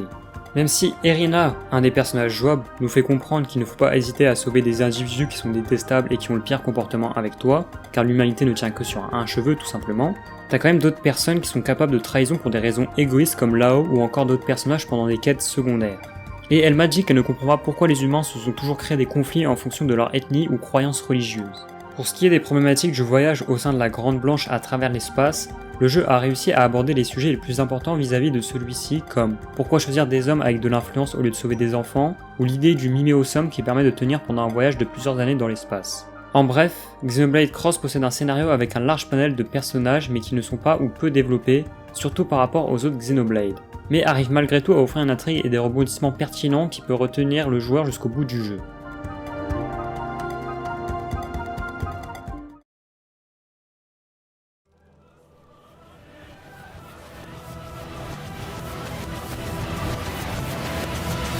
Il est enfin temps de parler de l'épilogue, la suite de la fin du premier Xenoblade Cross sorti sur Wii U, pour lequel on n'a jamais eu de réponse ou d'explication. Après les événements de la cinématique post-crédit, nous avons les membres du Blade qui se réunissent pour discuter de la situation. On peut y voir une panique générale et une totale incompréhension des événements. Mais c'est à la fois rassurant vu qu'ils peuvent toujours marcher et parler. Plutôt bizarre vu que la base de données a été détruite. Au même moment, des énormes sphères noires portant le nom de dématérialisation aspirent tout sur leur passage et apparaissent à des zones aléatoires sur la map. Vandam vous demande d'aller jeter un œil à une des sphères qui est à Oblivia. Une fois que vous vous rendez là-bas, des êtres vivants nommés Ghosts vont commencer à sortir de la sphère. Ces derniers étaient présents pendant l'attaque de la planète Terre, et on connaissait déjà leur nom dans le databook du jeu il y a 10 ans. S'enchaîne ensuite un combat contre ces Ghosts où vous allez devoir viser leur appendice pour leur faire des dégâts, donc une zone précise de leur corps que vous pouvez sélectionner. Sinon c'est comme si vous ne les touchez pas, d'où leur nom Ghost. Mais même après avoir vaincu ces derniers, le nombre de Ghosts s'accumule et vous finissez encerclé. C'est à ce moment qu'un Skell ressemblant à un Ares vient vous sauver.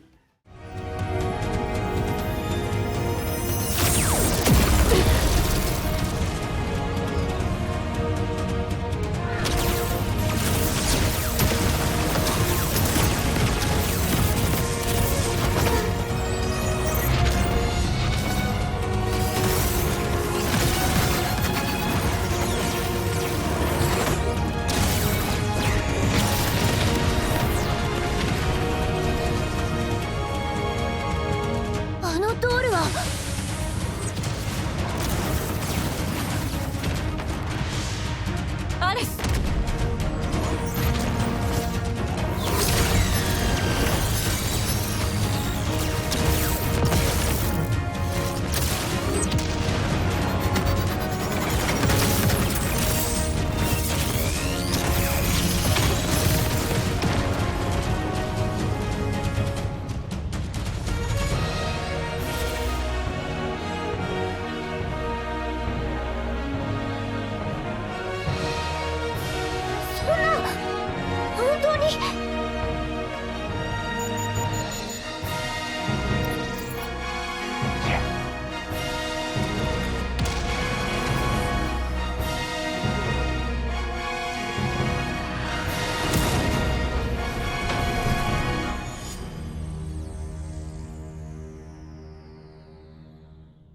Après cette cinématique, Elma et Lyn avaient l'impression de reconnaître ce Skell, avant qu'il se fasse poursuivre par le Vita, qui je vous le rappelle est l'avant-dernier boss majeur du jeu. Il s'est passé beaucoup de choses, et c'est en rentrant à la tour Blade que vous apprenez que ce Ares se nomme le Ares Prime, et qu'il est donc l'original. Et surtout, on apprend qui était le possible pilote à l'intérieur de celui-ci. Selon les analyses de Lyn, ce dernier serait Alois Bernold. Cette personne est le héros mentionné dans la cinématique du début du jeu, qui a permis à la Grande Blanche de s'échapper. C'est la première fois qu'on entend son nom. On nous parle aussi un peu plus des Ghosts, qui sont des extraterrestres dont on ne connaît encore que peu de choses, mais on sait que eux aussi se battent contre le Ganglion. Elma nous raconte que ces ghosts qui ont fait disparaître la Terre ont également fait la même chose avec sa planète natale. Elle suppose qu'il est en train d'arriver la même chose à Mira, ce qui lui amène donc à faire un lien entre ces événements. Elle nous fait alors part de son histoire. 今ここでみんなには聞いておいてもらいたい。二度も故郷を失った私の話を。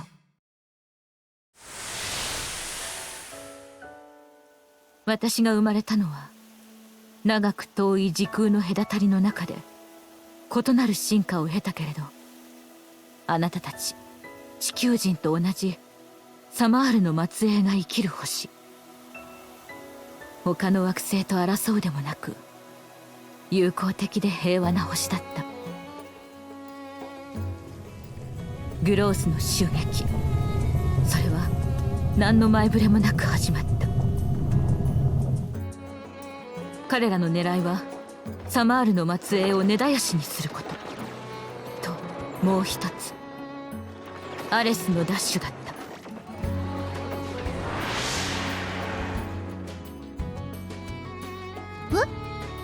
アレスですか？アレスがどう関係あるってんだ。私も詳しいことはわからない。ただアレスは私たちが創出したのではなく、その技術の源は始祖であるサマールの時代にある。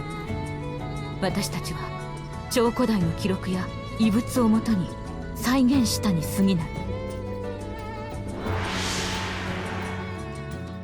ってことは、そう、グロースはサマールが創造した合成生命体、アレスもまたサマールが創造したもの。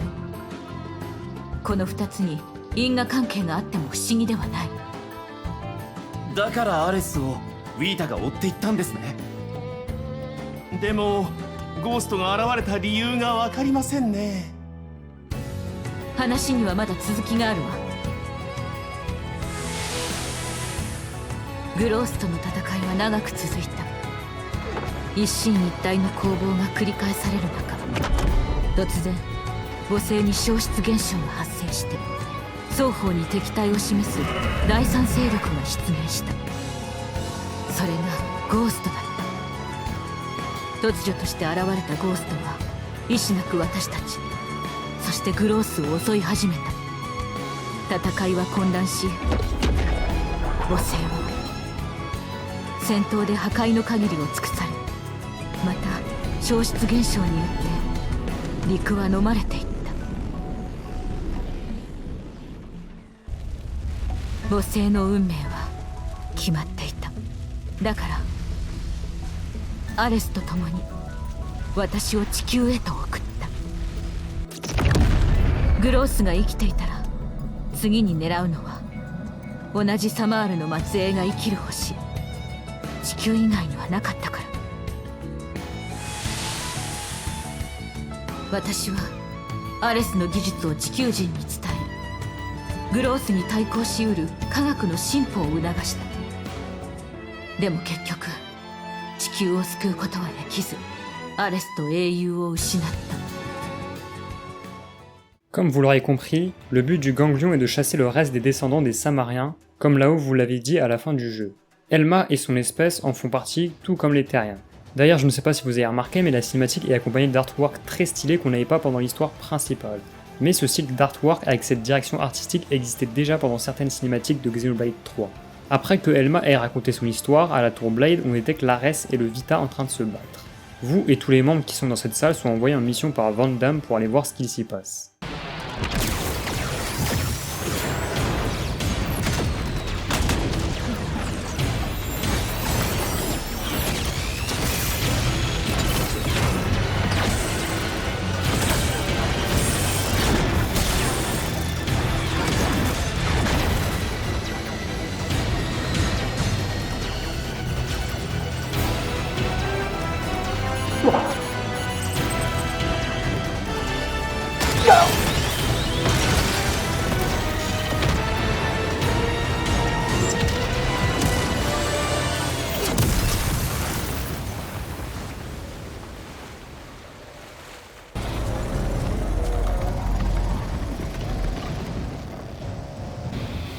やっぱりウィータ。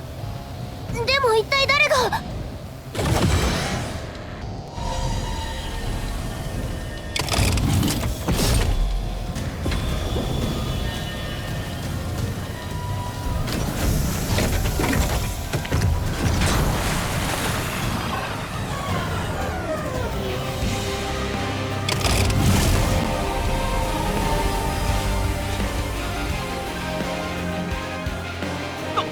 なんすか今の。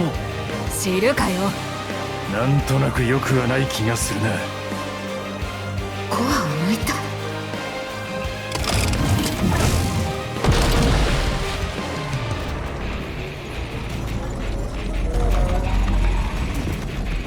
来るわよ。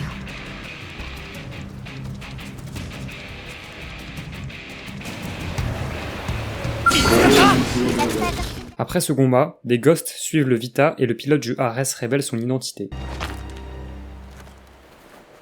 くそ、俺としたことがゴーストの接近に気を取られるとは。すまん、コアを奪われちまった。本当にアルさん。生きてやがったか。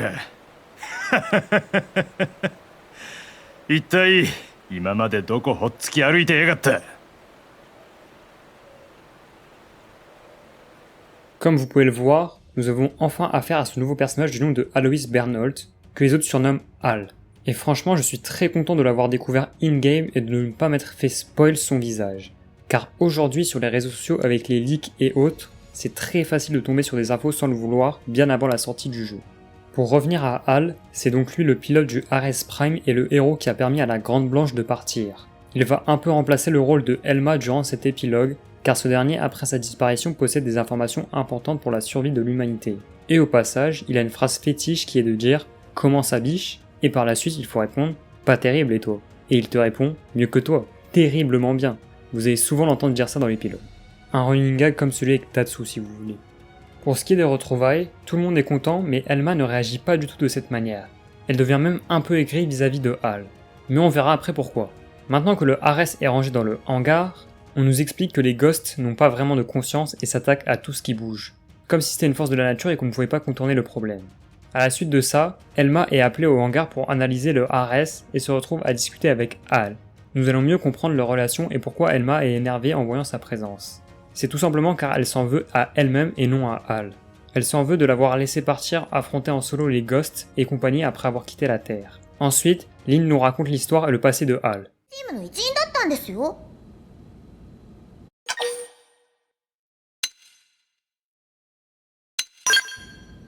はい。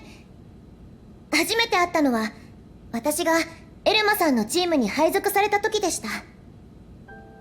あんな性格ですからチームメイトからは距離を置かれて、なんとなく一人ぼっちでいたアルさんなんですけど、私には親しく接してくれました。アルさんには昔、私と同い年くらいの妹さんがいたんです。情勢が不安定な国から逃げ出す時に離れ離れになって以来、ずっと会えてないそうなんですけど、アルさんは人には居場所が必要だって言いました。それは住所みたいに世界のどこかを特定するものじゃなくて、例えば待っていてくれる人がいるところ、仲間と信じる人たちが集うところ、そんな場所のことを言うんだって。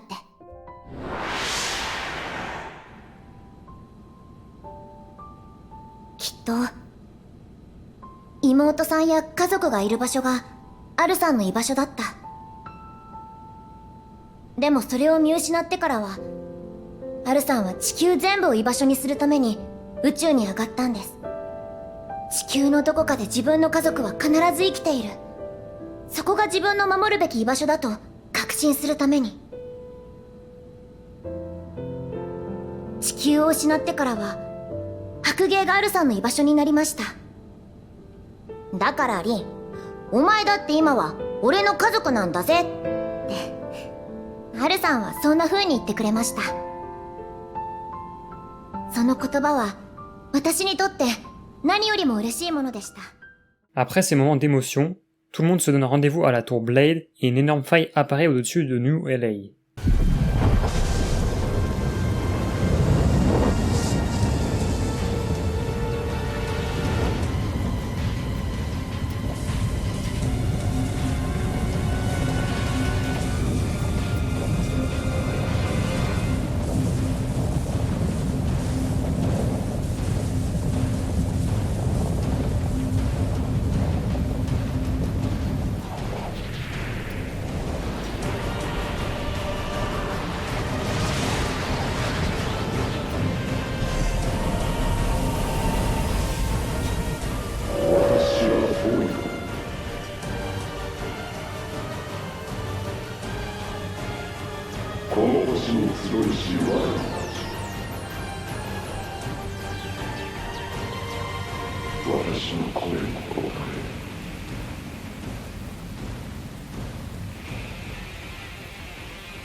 On fait donc la connaissance de l'antagoniste principal de l'épilogue et de celui qui est derrière toutes les problématiques du jeu de base, Void.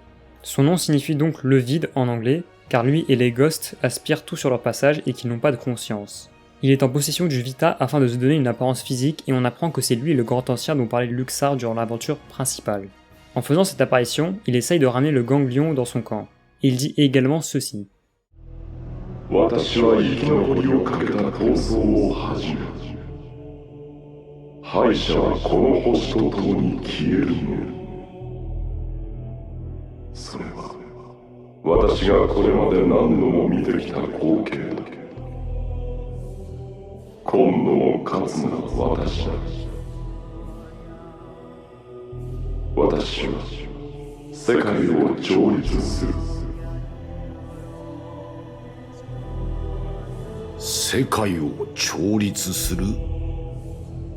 星が消えるのが何度も見てきた光景って、じゃあエルマさんの星も私たちの地球も全部お前の思惑のうちだったってのか。敗者は消えるの。大した言い草だな。ふざけんなって言葉しか出てこねえよ。アレスの魂を返せ。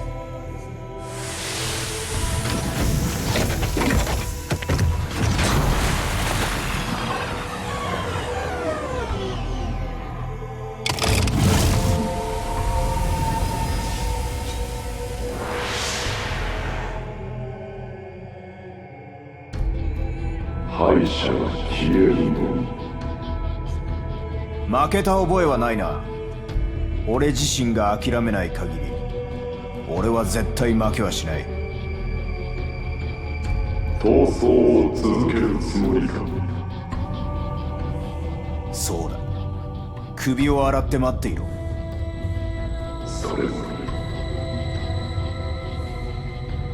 それもまた命のあるべき姿。生き残るための必然だ。それも世界の果てであろう。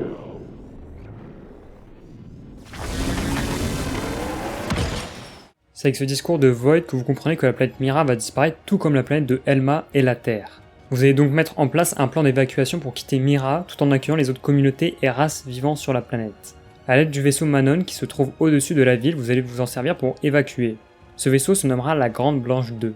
Mais pour ça, vous devez récupérer le module de saut du Ares Prime et donc obtenir les cœurs du Ares Prime que Void a volé pendant le combat contre Hal. Car s'il possède toutes ses capacités, l'Ares Prime peut voyager à travers les univers et dimensions. C'est ce que Hal nous explique lorsqu'il a disparu pendant son combat après avoir quitté la Terre. Il s'est retrouvé dans le bord des univers ou comme une croisée d'univers parallèles comme il dit. D'ailleurs, quand il donne ses explications, on peut remarquer qu'il a pu apercevoir les événements de Xenoblade 1er du nom, du 2 et du 3. Et là, pour moi, c'est un des problèmes de cet épilogue. Le fait qu'il y avait déjà ce concept d'univers interconnecté entre les jeux a donné la porte ouverte à ce genre de fanservice useless. Je ne dis pas que c'était inutile pendant la trilogie Xenoblade, mais pour moi l'intérêt de ce Xenoblade Cross c'est que celui-ci est un spin-off des autres jeux. Il nous permet de voir une autre manière d'aborder la licence. Et le fait de lier les univers des autres jeux Xenoblade, c'est juste vouloir forcer un concept qui a déjà été exploité auparavant. En plus, ça n'a aucun apport scénaristique ou quoi. C'est juste là pour faire acte de présence. Mais bref, passons à la suite. Hal à ce moment perçoit tous les événements des univers et il décide de se laisser emporter car le cerveau d'un humain ne peut pas traiter toutes ces informations. Mais l'Ares en est capable et grâce à ça, il a pu trouver le chemin du retour. Hal théorise en pensant que ce monde est comme une prison, car le Vita permet de canaliser et d'accueillir Void, ce qui vient à penser que c'est exactement la même chose pour les miméosomes. Et donc cela explique pourquoi les humains ne sont pas tous morts à la suite de la disparition des données génétiques. À la suite de cette longue analyse de la part de nos protagonistes, nous avons une alerte pour aller retrouver un ingénieur Manon, une des espèces en alliance avec les Terriens. Une fois sur place, vous rencontrez les Vrossians, un peuple avec qui vous avez également fait alliance, et ces derniers ont déjà sauvé le Manon. Une fois cette mission terminée, Hal admire le fait que chaque race travaille main dans la main et confirme ce que Lao lui a dit à propos de cette planète. Il raconte à ce moment où il a revu celui-ci à travers les dimensions. ある、あなたラオに会ったの？いつ？狭間の世界を漂ってる途中でな。まさか。どこかの宗教でいう、あそこは涅槃の世界でもあったのかもしれないな。狭間の世界を漂い、アレスの導くままにこちらの世界へ帰還する道を探っていた時、俺はその途中で奇妙な場所にたどり着いた。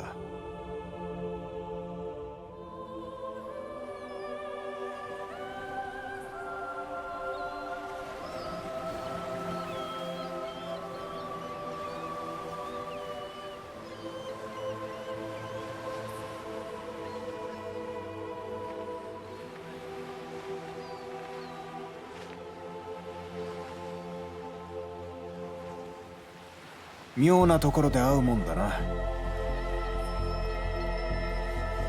ある。直接話すのは俺がお姫様のチームを離れた時以来か。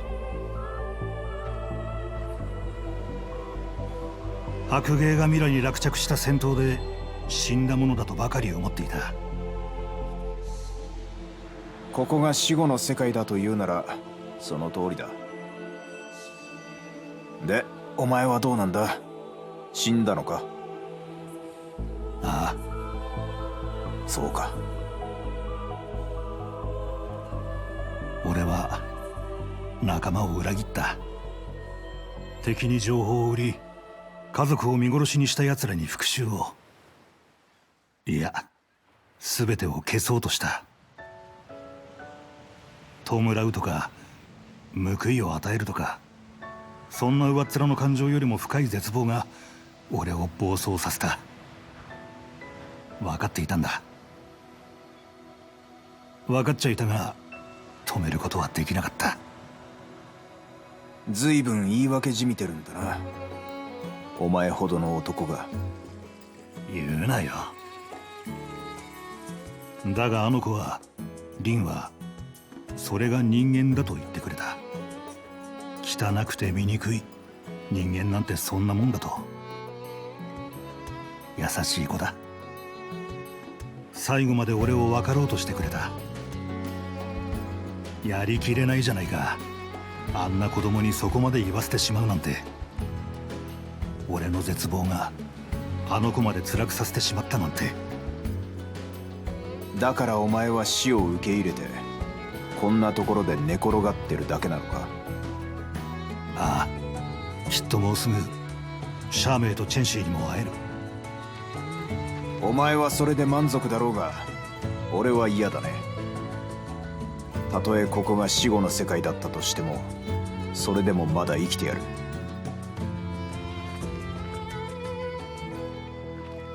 守りたいものを俺はまだ守りきっちゃいない。やりきれない思いを残して自分だけおさらばなんてごめんなんだよ。そうだな、お前はそういうやつだ。俺とは違う。もう行けよ。道はわかるんだろ？ああ、最高の道案内がいる。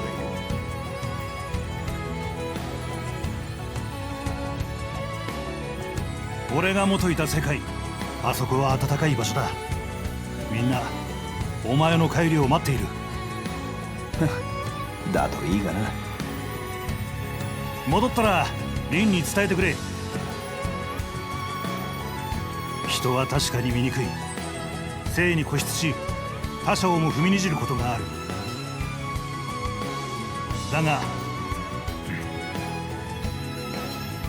それを知った君ならばその命は醜くなんてない。生きてくれと。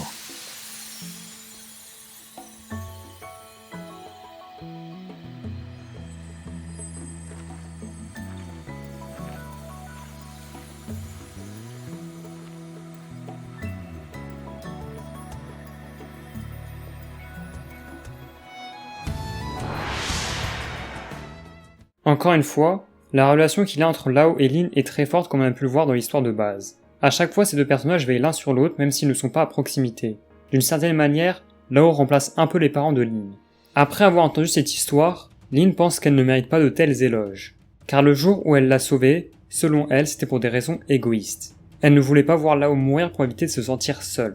Selon elle, elle n'arrivait même pas à comprendre ce que celui-ci ressentait. Après ça, Elma et Lin vous remercient d'être intervenus à ce moment. Sans vous, elle aurait sûrement tiré et Lin se serait enfuie. Même si Elma est le personnage important durant l'histoire principale et que l'arrivée de Hal a fait encore plus de l'ombre au reste du cast, vous allez voir que vous allez quand même être important pour la suite de l'histoire et vous n'allez pas rester au second plan à écouter les conversations. Juste après ce dialogue, Elma reçoit une alerte à Noctilum. Vous vous y rendez et vous rencontrez Void et vous engagez une discussion avec lui.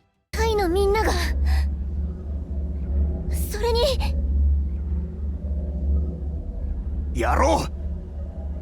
どうして？あなたたちの目的だってこの世界からの脱出のはず。こんなことをしても何の意味もないのに。死を知りたい。知ったと。君たちの強烈な動機は死への恐怖だ。それは生への渇望よりも強い。私はそれを知りたい。だからこんな虐殺を。自分で殺すことで死を恐れる感情がわかるってのか。あなたは私たちとの戦いを生き残りの闘争と言った。それは死を拒む戦いよ。それを理解せずに闘争を始めたの？闘争の敗者は消え去るのみ。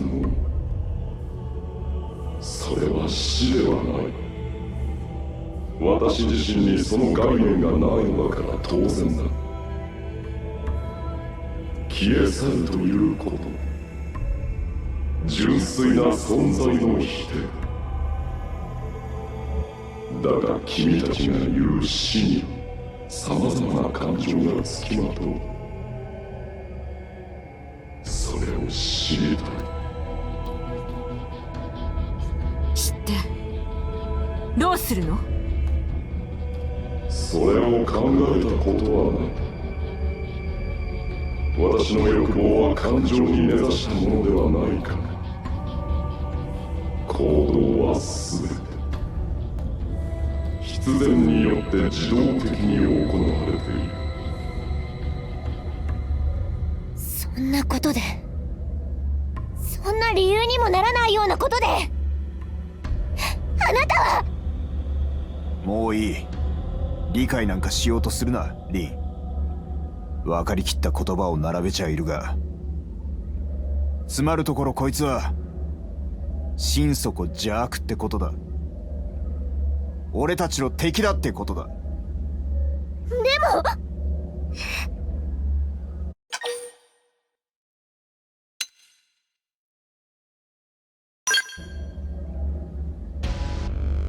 その通りね。リン、今はこれ以上の犠牲を出さないことが私たちの任務よ。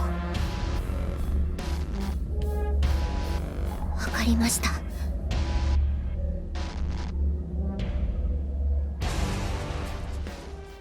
Comme vous l'auriez compris, Void n'a pas de conscience ni de volonté, ne craint pas la mort car il ne sait pas ce que c'est. Et il veut donc comprendre cette sensation. Void, qui signifie vide en anglais, a un nom qui fait sens que ce soit au niveau de son écriture ou de ses capacités dans le lore. Et donc nous sommes confrontés à quelqu'un qui est hostile pour des raisons personnelles. C'est comme si Void jouait avec nous pour comprendre un élément universel qui est la mort.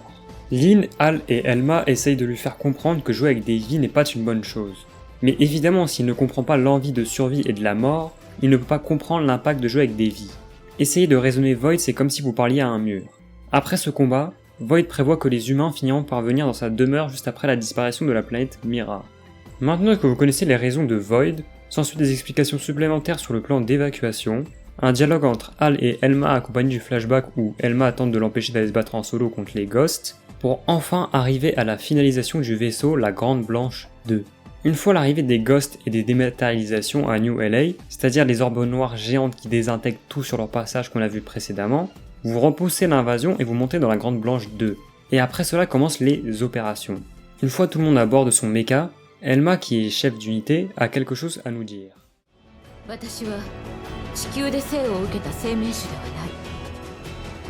故郷の星を失い地球に流れ着いたいわば難民よ。しかしみんなの母なる星は慈悲深く大きな心で私を受け入れてくれた。その心は地球に生きた全ての人の中にもまた育まれている。私はその愛によって救われた。私たちは地球を失った。そして今また新たな故郷としたこのミラを失おうとしている。正直を言うと私は一度悲観したわ。このままいつまでも新天地を求めて流浪し続ける運命なのかと。でも今私は悲観などしていない。新たな地に赴くたびに心はその魂と呼ばれるものは進化したと実感するから。そう、魂。 BB であってもみんなの中に確実に息づいているそれよ。存在しようとする力への意志そのもの。どれほど過酷な環境に放り込まれようともみんなはその意志によって力を発展させ精神を磨き魂を進化させてきた。ならば新天地を求めた旅は決して逃亡などではなかった。全て進化のための船出だったのよ。私たちはこのミラから脱出する。そのための戦いは楽なものではない。けどもう一度言うわ。忘れないで。これは逃亡のための戦いではない。生き残り魂を進化させるための戦い。未来を作るのは運命ではない。常に存在しようとする私たちの意志よ。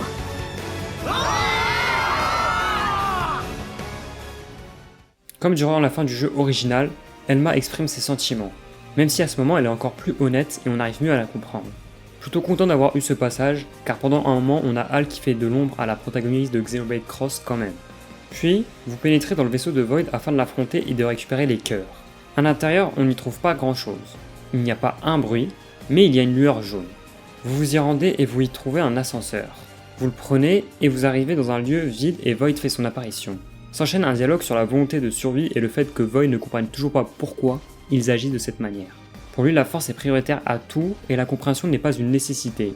Il nous fait aussi deux révélations. D'abord, on apprend qu'il est la première intelligence de Samar, donc le peuple dont sont descendants les terriens et l'espèce de Elma. Et ensuite, il vous fait comprendre qu'il n'y a pas que l'Arche de Vie qui abrite les consciences des humains, mais bien autre chose. L'Arche de Vie était uniquement un relais. Et les Mimosaules sont encore une copie d'autre chose et non de vos vrais corps. Mais nous aurons plus d'infos plus tard. Après que Void radote encore son même discours, Elma et Hal lui expliquent que d'une certaine manière, il passe son temps à fuir vu qu'il leur refuse de comprendre et d'apprendre. Et donc cela veut dire qu'il est dénué de sens. En gros, sa présence même ne sert absolument à rien. Void pense certes qu'il ne peut pas apprendre et qu'il n'en a pas besoin, mais cela est malgré tout une preuve de son ignorance. Il n'a même pas conscience de ne pas savoir vu qu'il rejette les explications et la vérité. Je suis content qu'on ait enfin affaire à un antagoniste poussant à la réflexion, contrairement aux autres qui étaient un peu plus manichéens. Sauf là-haut, même si c'est pas vraiment un antagoniste. À la suite de ce discours très philosophique, vous affrontez encore une fois Void dans ce Vita. Et une fois à terre, il se passe ceci. 勝ったのは俺たちだったな。コアを返してもらうぜ。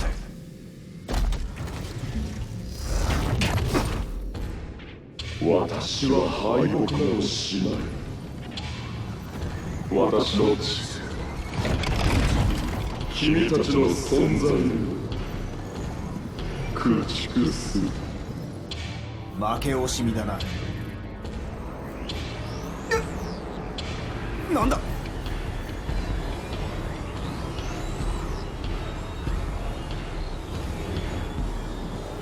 ある。くそ、動け。知っている。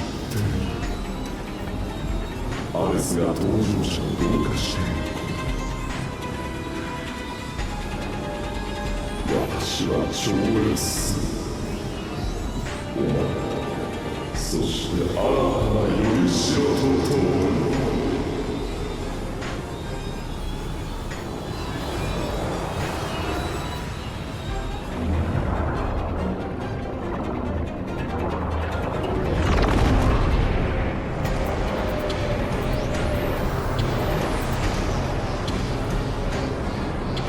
あれが新たなよりしろ。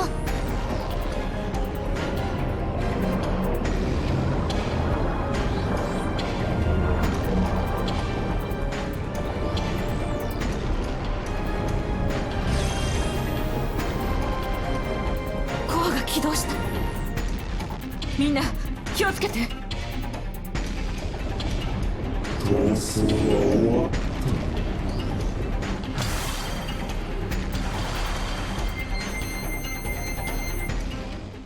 Comme vous avez pu le voir, Void a absorbé Hal et le Vita pour prendre sa final form. Et vous vous retrouvez téléporté dans sa demeure. C'est à ce moment que vous découvrez la nouvelle zone du jeu nommée Volitaris. Le tout accompagné de nouvelles OST composées par Hiroyuki Sawano, que ce soit pendant l'exploration,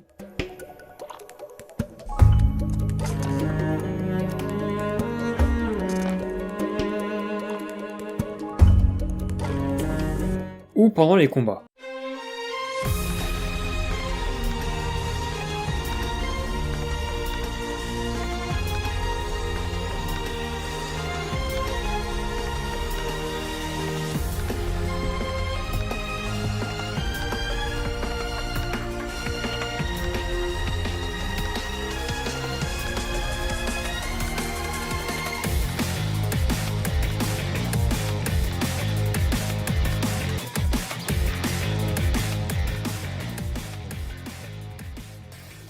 Bon, par la suite, votre objectif pour l'instant est de retrouver les autres membres de l'équipe dans cette nouvelle zone. À chaque fois que vous retrouvez des membres, cela veut dire qu'ils pourront rejoindre votre équipe. Vous tombez également sur une lance géante qui est une base de données et un dispositif créé par les Samariens afin de contenir le pouvoir de Void. En activant celle-ci, elle sort du sol et va le planter directement.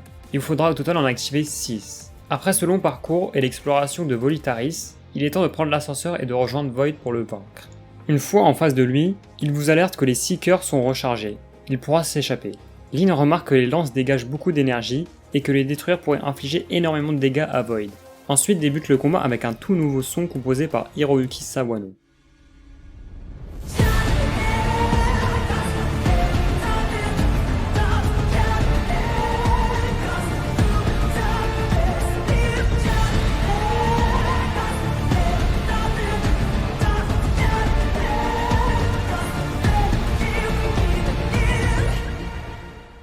A la suite de ce combat, les cœurs font ressortir Hal et le Ares du corps de Void.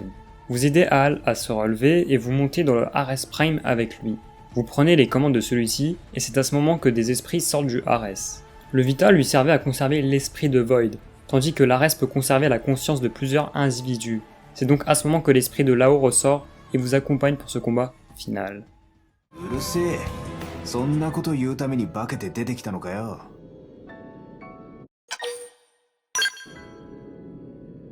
最悪だ。そっちはどうだ。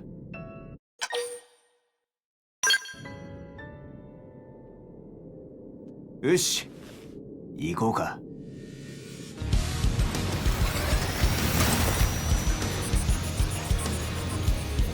何度でも飲み込んでやろう。Maintenant que vous venez de terrasser une bonne fois pour toutes Void, celui-ci commence à comprendre la sensation qu'est la mort. Il prend plaisir avec cette découverte, jusqu'à en rire et avoue qu'il a eu tort depuis le début. Il souhaite vouloir ressentir la mort encore une fois, mais Hal lui dit qu'on ne peut mourir qu'une seule fois. Il n'y a pas de retour en arrière. Et c'est ainsi que Void disparaît. Même si tout semble terminé, il faut encore s'échapper d'ici, car Volitaris s'effondre et des ghosts sont encore présents prêts à vous attaquer. Vous arrivez à atteindre la Grande Blanche 2, mais les ghosts continuent de vous attaquer et c'est à ce moment que votre personnage va se jeter dans la mêlée en solo pour les repousser.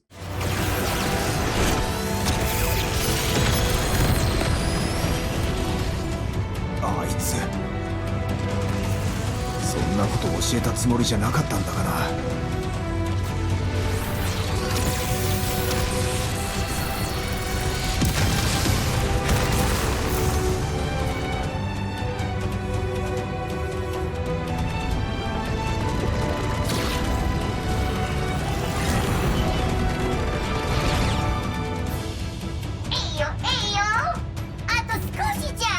バンドン、ああ、本艦はこれより転移段階へと移行する。段階に移行する。全体直ちに起動。繰り返す。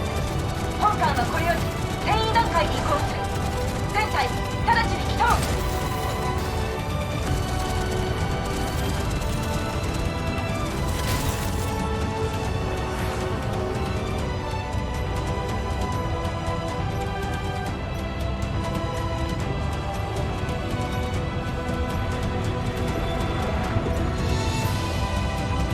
まだ間に合うわ。戻ってきて。戻ってください。急ぐですもエネルギー充填完了したいよ。転移開始。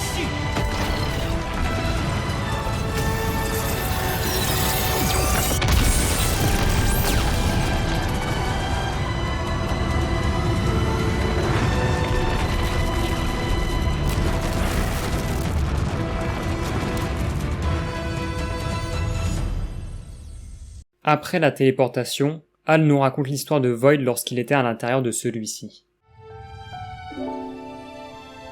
ボイドに取り込まれている間、俺には奴の過去が見えた。遠い昔、奴もまたサマールの一人として生まれた。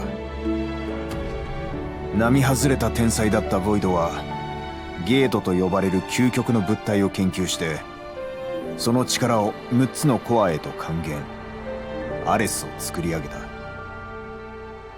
が、それがゴーストを呼び覚ます結果となった。サマールの民はボイドこそ元凶だとしてアレスを破壊。ボイドの意識を狭間の世界の監獄へと封じた。永遠に。ミラに現れた浮遊大陸は狭間の世界からボイドと共に現出した監獄だったんだ。狭間の世界に閉じ込められたボイドにとって孤独は苦じゃなかった。奴にとっての苦痛は知らないこと。ボイドは永遠の世界の中で死を知ろうとした。そこに感情はなく、ただ無邪気に知ろうとしたんだ。ある時、ボイドを閉じ込めた意識の監獄の檻に亀裂が走った。原因はわからない。監獄が限界を迎えたのか、他の世界からの干渉があったのか。いずれにせよ、ボイドの意識は監獄から解放された。ウィータをよりしろとして現出した。さらに奴はグロースを作り出し、その力を持って死を知ろうとした。まずはアレスを取り戻すため、エルマの母星へと進軍を始めた。ボイドの行動、再生されたアレス。それらの事象に呼応してゴーストが現れた。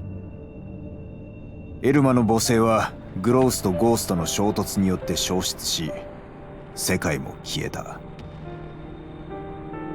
目の前にある多くの死を見ながらも、奴はそれを理解しようとしなかった。気づいていたんだよ、本能的に。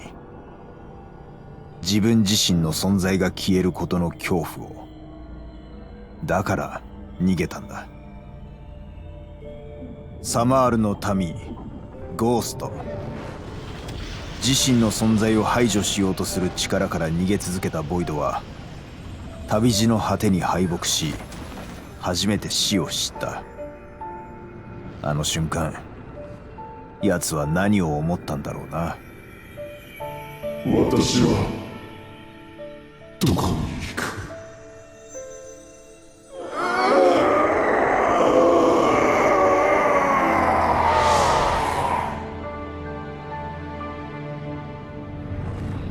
On comprend que Void n'était pas quelqu'un avec des intentions malsaines, mais il voulait juste savoir, ni plus ni moins, malgré qu'il soit ignorant.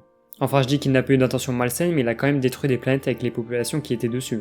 Mais bref, après ce passage, Hal aperçoit une lueur au loin qui est sa petite sœur. Je ne sais pas si cela est dû à la res, mais en tout cas c'est suffisant pour qu'il se mette à pleurer. Et enfin, tout le monde se réveille, et juste après votre personnage fait son retour à la suite de votre move héroïque. Tout le monde est heureux, et le jeu se termine sur un aperçu au loin de la nouvelle planète sur laquelle vous allez vous installer. Pour ce qui est de l'épilogue, il y a beaucoup de cinématiques, et ça se voit que Takahashi et les scénaristes n'avaient pas encore tout raconté. Il y avait même, je pense, plus de cinématiques que de gameplay. Mais je me demande quand même si c'est vraiment ce qu'ils voulaient raconter à la base, ou qu'en 10 ans ils ont eu d'autres idées, et aussi d'autres projets évidemment.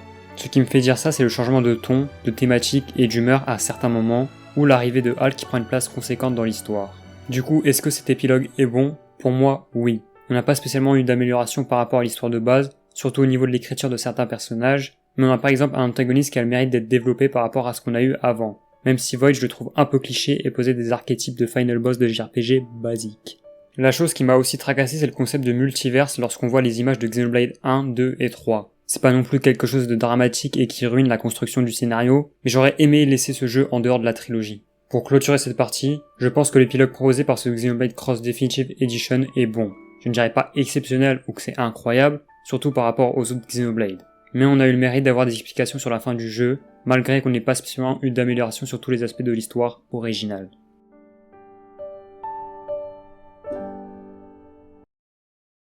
Voilà, c'est donc la fin de cette vidéo analyse sur Xenoblade Cross Definitive Edition, après 100 heures sur le jeu.